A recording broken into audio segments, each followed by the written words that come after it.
కార్యక్రమానికి ఇక్కడికి చేసిన మందార్పూర్ పంచాయతీ తెలుగుదేశం పార్టీ ముఖ్య నాయకులకి బగలస్తం పరిసర ప్రాంతాల గ్రామాలకు చెందిన తెలుగుదేశం పార్టీ కుటుంబ సభ్యులందరికీ పేర్కొన్న నమస్కారాలు, మహిళలకు కూడా ప్రత్యేక వందనాలు.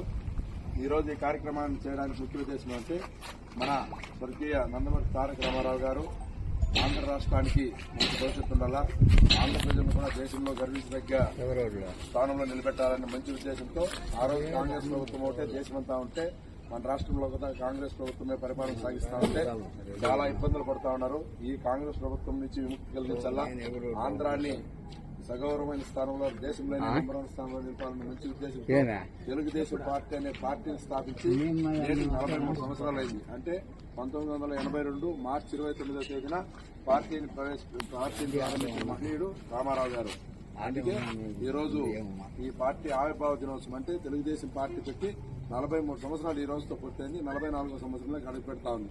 ఈ 43 సంవత్సరాల్లో రామారావు గారు ఒకసారి ముఖ్యమంత్రి పూర్తి 5 సంవత్సరాల కాలం, మళ్లీ రెండోసారి ముఖ్యమంత్రి కావడం, తర్వాత చంద్రబాబు నాయుడు 9 సంవత్సరాలు ముఖ్యమంత్రి కావడం, మళ్లీ 5 సంవత్సరాలు ఈ రాష్ట్రం విడిపోతే ముఖ్యమంత్రి అయ్యి, మళ్లీ ఇప్పుడు 9 నెలల క్రితం ఆయన రాష్ట్రానికి ముఖ్యమంత్రి అయి సుమారు 43 సంవత్సరాల్లో 30 సంవత్సరాలు